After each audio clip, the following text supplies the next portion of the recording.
Spoilers ahead. Watch out, and take care. The movie begins with Curdy Church, a skilled assassin. On a rainy night in the city, Curdy eats on the sidewalk, while watching a club across the street. 3 American men leave the club, and chat with 3 women near the parking area. After the women leave, 3 more men join the group, making 6 in total. Curdy moves in closer, throws a bomb at the group, and kills them all, destroying their motorcycle. He then pulls a man's body from his bag, shoots a survivor, and places the gun in the survivor's hand, to make it appear as if a fierce battle took place. As he prepares to leave, he notices a beautiful woman in a blue dress, May, watching him from a distance. He ignores her, and quickly leaves before the police arrive. Later, Advisor Boone gets a report from PI about the explosion that killed his men. It's believed to be the work of a rival group, but Boone is skeptical. Chinese mobster Raja Don pays Curdy $60,000 in cash for his successful mission, but reveals the real job isn't finished until the enemy group's leader is killed. Raja Don shows Curdy a photo of his daughter, who was brutally murdered by the group. Moving on to a club, where Jimmy, an American, is impressively assembling weapons with his eyes closed. When someone tells him that someone is looking for him outside, Jimmy panics and runs away upon seeing Curdy. He races through Bangkok, taking breaks in pedicabs. Curdy follows closely. After a long chase, Jimmy crashes into a motorcycle, and is knocked out, allowing Curdy to catch him, who tries to assure that he means no harm, but Jimmy is suspicious, and tries to run again. Curdy explains he needs a gun for an important mission, and offers a golf club from his Chinese boss, in exchange for a gun. Jimmy agrees, fearing for his safety, and lets Curdy take as much ammunition as he needs, warning him the city is haunted. Curdy hides his bag of money under the floorboards of an old tower, in a public cemetery. While eating, he watches monks perform a ceremony at a nearby temple. May suddenly appears behind him, calling the ceremony Monk's Ascension. Suspicious, he pulls out his gun, and asks her why she's following him. She says she was guided by the voice of prayer to the tower, which she believes is fate. He is unconvinced, and ties her to a pole, gagging her to keep her quiet. The next day, he prepares his weapons for the upcoming mission, adding extras like silencers. He focuses on a club called Kitty Cat, across from the cemetery. At night, he hears May's trembling voice, and starts to worry about his own safety. He unties her, gives her water, and remains suspicious of her. She vaguely explains he was sent because his time was up. Before resting, he asks her to help keep an eye on the club, and wake him if she sees anyone familiar. She initially refuses, knowing he will kill people, but he convinces her it's necessary to eliminate the kidnappers. Soon after, a group arrives in front of the club, on motorcycles and in cars, opening fire on the guards. Curdy takes action, shooting the attackers one by one, with precise shots, causing chaos and making them flee. The next day, Big Boss Kata is busy with his unusual hobby, sticking a hot iron into his cheek. Pihai reports to Kata about the failed mission, and mentions a possible sniper. Despite this, Advisor Boone believes the attack wasn't part of the enemy's strategy. Meanwhile, Curdy forces May to reveal the location of the girls, threatening to kill innocent monks, if she doesn't cooperate. With no other options, she takes him to a waste management site, where she shows him the body of a girl named Mei Ying, who was murdered years ago. The information isn't enough, so she guides him to a heavily guarded house, suggesting he prepare thoroughly before acting. In the evening, he receives another reward, after successfully killing 11 people in a nightclub. His anger grows when he learns they were targeted by the Chang Kao Group, a notorious human and drug trafficking syndicate, known for wiping out its enemies. Despite Raja Don's advice to stop, Curdy insists on finishing the job. Meanwhile, Big Boss Kata and his men arrive at the nightclub, not for further violence, but on a peace mission with the hostile group. They bring an elephant as a symbol of peace. Curdy notices white spots on the elephant, and suspects it might be painted. May explains the spots are natural, and recounts a sacred story about Buddha's mother dreaming of a white elephant. Realizing the elephant is sacred, Curdy worries about accidentally hitting it, and decides not to take any chances, abandoning his plan for the night. On his way home, Boone suggests to Kata that his son should take over the mission.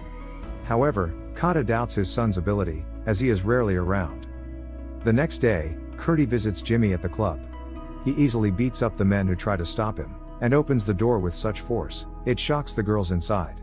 Jimmy warns Curdy of the consequences if he is caught by the Chang Kao Group. He reveals he doesn't know who he's up against, has ended his collaboration with Raja Don, and now works alone. He demands more advanced weapons. Initially, Jimmy refuses, due to unpaid debts, but he recalls Curdy's past help, and agrees to show him sophisticated weapons. Jimmy takes him to a ship docked at the harbor, where he stores high-end weapons, including an M4 sniper, and a Barrett M82. Curdy picks the Barrett, despite its loud noise, and agrees to the $10,000 daily rental fee, asking for a bonus gun and a punch as a trick if caught. The punch ends up bleeding his nose, and damaging his clothes. Curdy returns to the tower, and finds May gone, but is relieved his money is still there. Suspecting she might be at the temple, he checks from another building, and is surprised when she appears, predicting his concern about being discovered. She sees a photo of Raja Don's child, and questions Curdy about its significance. He explains he's just doing a job for money. She tells him the monks know she's hiding in the tower, but urges him to continue his work, to rid the world of criminals. He is conflicted, unsure if his work is noble or harmful, but admits he needs the money. She warns him to take the same route back to avoid ghosts. He reaches a building, and spots girls being tortured by mobsters. Furious, he kills the mobsters with precise shots. May appears, distracting him, and a sniper's shot hits his left shoulder. He tries to return fire, but runs out of bullets, so he hides by a trash can, while the mafia searches for him. Curdy emerges, confronts two thugs near a parking lot, takes their car keys, and kills one who resists. He narrowly escapes the mafia's gunfire, drives chaotically, and eventually stops near a village. There, he discovers May and several frightened girls in the back of a truck. The girls refuse to leave, fearing the mafia will chase them, so May takes him back to the temple, where monks use a sacred potion and herbs to treat his wound. Meanwhile, Boone scolds his men for failing to kill Curdy, and contacts Jimmy to verify the weapons found on the building's roof. Jimmy claims the gun was from his store, but lies about being robbed and injured, providing a false description of the thief. Boone remains skeptical, and orders his men to keep an eye on Jimmy. Curdy notices mafia members watching Jimmy, from the top of the building, and attacks them. He meets with Jimmy to plan his next move. During the meeting, he answers a phone taken from a thug, and finds boss Kata on the line. Kata offers to negotiate, explaining most girls were sold by their parents to repay debts, and he made a small profit from their sales. Curdy is uninterested, and continues his mission. After the call, he discards the phone, and threatens to shoot Jimmy if he doesn't provide more guns. Jimmy reluctantly agrees, offering an assault rifle for $1,000 a day, and warning of the dangers outside. Back at the tower, May questions him about his feelings when killing. He says he does it for money, and feels no remorse. She is confused, unable to believe someone could kill just for money. She suggests he should repent, sensing he hides his true feelings.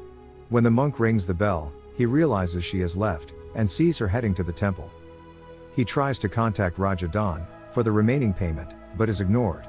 He follows Raja Don from his hotel to a brothel, pretending to be a customer, to gather information. A girl reveals Raja Don is on the top floor.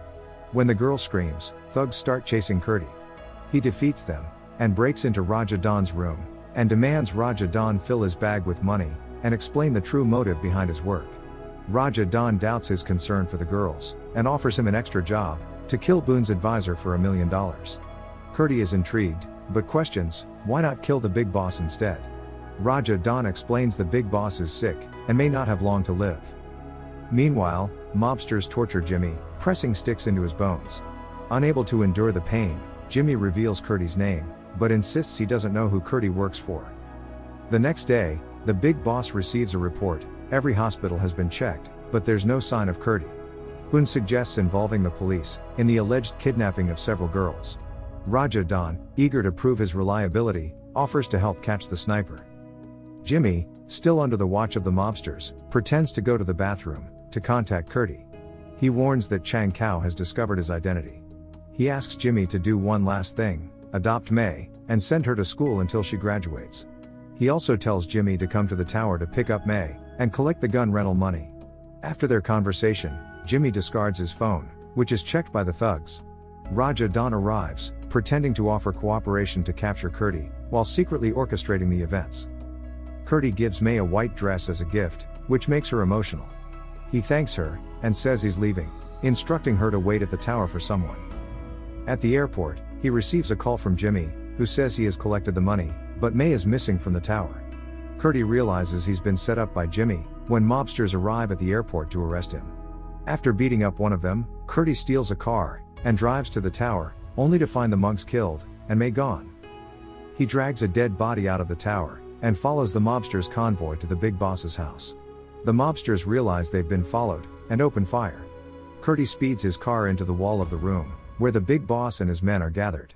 Surrounded, Kurti threatens to kill the big boss, if anyone shoots. Raja Don and Jimmy arrive.